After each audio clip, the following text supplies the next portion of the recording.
Good morning friends, मैं doctor Ashwin लोया मेरे YouTube channel पर आपका वेलकम करता हूं।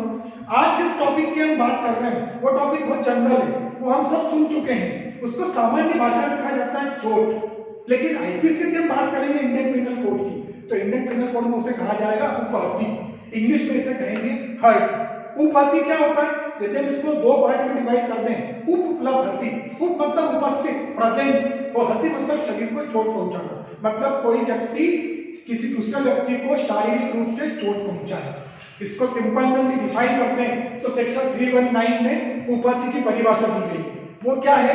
जो कोई किसी व्यक्ति को शारीरिक पीड़ा, रोग या अंग शिथिल्य कारित करता है वह उपहति करता है, यह माना जाएगा। तो ये तीन चीजें मैंने यहाँ पे लिखी है। शारीरिक पीड़ा मतलब शरीर से संबंधित पीड़ा, रोग मतलब जो चोट पहुंचे गई है उससे संबंधित उसको क्या बीमारी हुई है, और अंग शिथिल्य मतलब अपना सामान्य कार्य करने में असमर्थ हो जाना।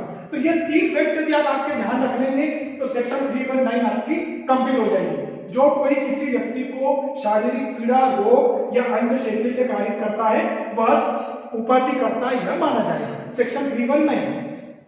सेक्शन 320 घोर उपहति, ग्रेवियस हर्ट। तो हमने अभी 300 में सामान्य उपहति देखी, लेकिन घोर उपहति जैसे कि नाम से स्पष्ट है, गंभीर। तो इसके लिए हमें 8 किस्मों को ध्यान रखना पड़ेगा।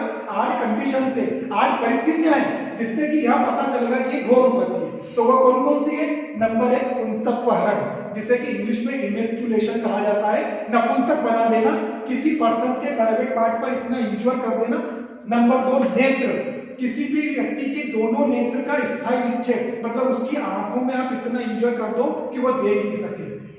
नंबर 3 है कान, किसी भी व्यक्ति के कानों का श्रवण का स्थायी, मतलब उसकी जो सुनने की शक्ति है, कान का पर्दा फट जाए इतना जोर से हम उसको इंजर करते हैं। नंबर 4 अंग या जोड़ का विच्छेद, मतलब जोड़ बॉडी जो हमारे पार्ट से बनी हुई है, बॉडी को अलग कर देना, पार्ट को अलग कर देना, वो अंग या जोड़ का विच्छेद। नंबर 5 अंग या जोड़ की शक्तियों का स्थायी ह्रास, मतलब परमानेंट डेप्रिसिएशन।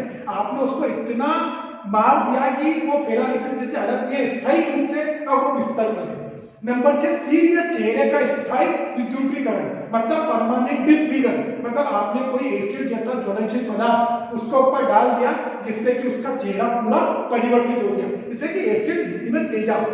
नंबर 7 अस्थि या दांत का भंग या विसंधान, मतलब दांत तोड़ देगा तो वो इसमें आएगा। नंबर 8 नंबर 1 से लेकर नंबर 7 तक जो आपने देखा वो है ग्रेवियस हर्ट। लेकिन हो सकता है कि इस अटैक को करने में ये कोई भी चीज हमारे सामने नहीं आई, लेकिन पॉइंट 1 वो व्यक्ति इतनी शारीरिक पीड़ा में हो जाए जिससे कि वो अपना सामान्य मामूली कामकाज, डेली रूटीन लाइफ को करने में असमर्थ हो और 20 दिन तक वो तीव्र शारीरिक पीड़ा में रहे, तो भी वो ग्रेवियस हर्ट माना जाएगा।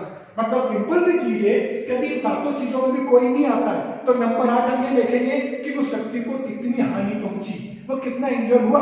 वो हुआ कि 20 दिन और तीव्र शारीरिक पीड़ा है तो वो भी ग्रेवियस हर्ट में माना जाएगा। तो सेक्शन 319 उपहति हर्ट, सेक्शन 320 घोर उपहति ग्रेवियस हर्ट। सीजे के हिसाब से हम बात करते हैं, सिविल जज एडीपीओ के हिसाब से हम बात करते हैं, तो इस सेक्शन को बहुत ध्यान से पढ़ना है क्योंकि इस सेक्शन से क्वेश्चन 2 या 3 सामने आएंगे। कौन कौन से आएंगे वो भी आप नोट डाउन भी कर सकते हैं। घोर उपहति को किस सेक्शन में डिफाइन किया गया है? सेक्शन 320। कितने प्रकार की इसमें किसमें बताई गई है? कंडीशन बताई गई है। एक कंडीशन में कितने दिन तक वो व्यक्ति तीव्र शारीरिक पीड़ा में रहेगा? 5, 10, 15, 20, तो 20। तो ये मैं आपको इसलिए बता रहा हूं कि एलएलबी के साथ साथ ही आपको जुडिशियल एग्जाम की प्रिपरेशन करना है, ताकि जब भी हम आफ्टर एलएलबी या आफ्टर बीएलएलबी करने के बाद तुरंत एग्जाम फेस कर सके और इन क्वेश्चनों को अच्छे से समझ सके। तो ये 3 क्वेश्चन आपके इजी वे में बनेंगे सीजे के हिसाब से। अब एक चीज और अपना ध्यान रखना कि हम जो उपहति पढ़ रहे हैं इसमें भी इंटेंशन का होना बहुत जरूरी है, आशय का होना बहुत जरूरी है। आपके द्वारा किसी व्यक्ति को अनजाने से कोई चोट पहुंच जाती है, ठोकर लग जाती है, तो वो ये क्राइम नहीं होगा। हम जा रहे हैं सीधे सीधे, हमारा इंटेंशन किसी भी व्यक्ति को हानि पहुंचाना नहीं, लेकिन फिर भी हमारी ठोकर से किसी व्यक्ति को लग जाती है तो वो एक इंटेंशन नहीं है, इसलिए अपराध नहीं है। लेकिन यदि आप आशय पूर्वक किसी व्यक्ति को चोट पहुंचाने के आशय से कार्य करते हो तो ही वो उपहति माना जाएगा, हर्ट माना जाएगा। सेक्शन 321 की बात करते हैं, स्वेच्छा उपहति कारित करना। स्वेच्छा जैसे नाम से स्पष्ट है, इच्छा से, बिना किसी पर्याप्त कारण, विदाउट सफिशिएंट कॉज, किसी व्यक्ति को आप आशय पूर्वक चोट पहुंचाते हो और इस ज्ञान से, इस नॉलेज से कि इस कार्य से इसको यह हानि होगी, तो वो होगा स्वेच्छा उपपत्ति कार्य करना। मतलब 2 पॉइंट कौन से ध्यान रखना है इसमें, आशय प्लस ज्ञान, इंटेंशन प्लस नॉलेज, ये दोनों मिलकर आपका एक क्राइम कंप्लीट कर देंगे। इसी के अपोजिट सेक्शन 322 स्वेच्छा घोर उपपत्ति कार्य करना, इसमें सिंपल था, इसमें ग्रेवियस है, चीज वही है, नॉलेज प्लस इंटेंशन, ये दोनों इसमें भी आएंगे। आगे बात करते हैं सेक्शन 323 स्वेच्छा उपपत्ति के लिए दंड। सेक्शन 321 में जो स्वेच्छा उपपत्ति बताई गई है जिस व्यक्ति के द्वारा, उसको क्या पनिशमेंट दिया जा सकता है, तो उसमें बताया गया है shall be punished with imprisonment of either restriction for a term which may extend to 1 year, 1 साल का कारावास plus 1000 rupees fine or with both, मतलब 1 साल का कारावास प्लस 1000 का जुर्माना, या दोनों से दंडित किया जाएगा। 1 साल का कारावास है, कारावास में सिंपल ही है, कुछ लिखा नहीं है, तो यदि रिग्रेस लिखा रहता तो वो कठिन है, कठोर कारावास होता। यहाँ कुछ नहीं लिखा है, मतलब simple imprisonment plus 1000 rupees fine or with both, या दोनों। सेक्शन 323। सेक्शन 324 खतरनाक आयुधों या साधनों द्वारा स्वेच्छा उपपत्ति कार्य करना। अब यहाँ पर एक ट्रेंड चेंज हो गया, अभी तक हम जो पढ़ रहे थे वो सिंपल हर्ट पढ़ा, ग्रेवियस हर्ट पढ़ा, स्वेच्छा से हमने हर्ट ग्रेवियस हर्ट पढ़ा। यहाँ पहली बार यह वर्ड यूज हुआ है खतरनाक आयुधों या साधनों। खतरनाक जैसे नाम से स्पष्ट है, डेंजरस वेपन आर मीन्स, तो इसमें कौन कौन सी चीजें हमें ध्यान रखना है, तो आपको 3 इसमें फैक्ट ध्यान रखना है कि खतरनाक आयुध या साधनों में क्या क्या आएगा। तो नंबर 1 आता है विष, पॉइजन, नंबर 2 आता है विस्फोटक पदार्थ, एक्सप्लोसिव सब्सटेंस, और नंबर 3 आता है जीव जंतु, एनिमल्स। यदि कोई व्यक्ति इन तीनों का, तो जैसे पॉइजन की हम बात करें तो हम किसी को पॉइजन देके उसको हर्ट कर रहे हैं, तो पॉइजन वो हमारे शरीर में चले जाए, श्वास नली में चले जाए, और श्वास नली में जाने के बाद वो रक्त में हो जाए, तो वो उससे हमारा शरीर डिफेक्ट होगा। प्लस विस्फोटक पदार्थ जिससे हमें हानि हो सकती है, और जीव जंतु, कोई खतरनाक जीव जंतु जो हम पे छोड़ दिया जाए, तो ये खतरनाक आयुध साधनों में आएगा। तो इसके लिए क्या पनिशमेंट है, तो shall be punished with imprisonment of either description for a term which may extend to 3 years and shall also be liable to fine, मतलब 3 वर्ष तक के अवधि कारावास से और जुर्माने से उसको दंडित किया जाएगा। ये आ गया आपका सेक्शन 324। सेक्शन 325 स्वेच्छा घोर उपपत्ति के लिए दंड। ग्रेवियस हर्ट के लिए पनिशमेंट है वॉलंटरी, जो 323 में सिंपल था वो सेक्शन 325 में घोर उपपत्ति के दंड है। तो वो क्या है, shall be punished with imprisonment of either description for a term which may extend to 7 years plus or with fine or with both, मतलब 7 वर्ष तक की अवधि के कारावास से या जुर्माने से या दोनों से दंडित किया जाएगा। जो स्वेच्छा उपपत्ति के लिए था वो 1 ईयर से, जो स्वेच्छा घोर उपपत्ति के लिए था वो 7 ईयर से।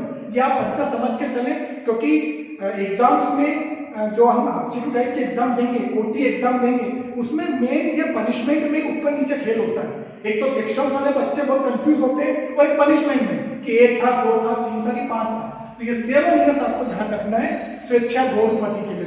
लास्ट सेक्शन हमारी आज की सेक्शन 326 खतरनाक आयुधों या साधनों द्वारा स्वेच्छा घोर उपपत्ति। पूरी की पूरी सेक्शन 324 की कॉपी है, बस अंतर यह है कि 324 में स्वेच्छा उपपत्ति के संबंध में था, यहाँ पर ग्रेवियस हर्ट के संबंध में।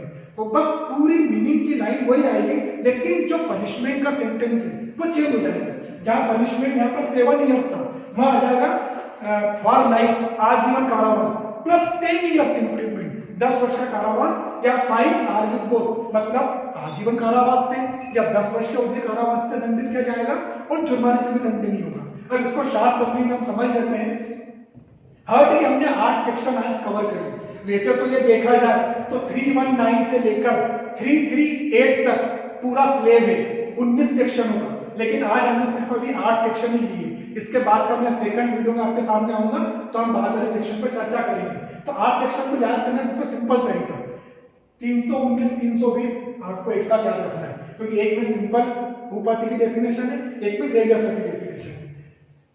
321 322 ध्यान रखना है। 321 में स्वेच्छा उपपत्ति है वॉलंटरी, और स्वेच्छा घोर उपपत्ति 322 में। फिर 323 324 एक साथ पढ़ना है, एक में स्वेच्छा उपपत्ति का दंड है, एक में खतरनाक आयुध साधनों द्वारा, और ऐसे 325 326 एक में स्वेच्छा घोर उपपत्ति के लिए दंड है, एक में खतरनाक आयुध साधनों के द्वारा दंड है। तो ये मेन बेसिक जो 369 तक का पूरा बड़ा स्लेब दे रखा है, जो शुरू के 8 सेक्शन है, ये मोस्ट इंपॉर्टेंट है। इसमें आपको एलिमेंट क्वेश्चन कवर हो जाएगा, प्लस आप आगे यदि कॉम्पिटिशन एग्जाम की प्रिपरेशन कर रहे हैं तो वो भी आपको कवर हो जाएगी। आई होप कि ये वीडियो आपको अच्छे से समझ में आया होगा। यदि आपको अच्छा लगा हो तो आप इसे लाइक करें, सब्सक्राइब करें और कमेंट्स आपके जरूर भेजें। Thank you.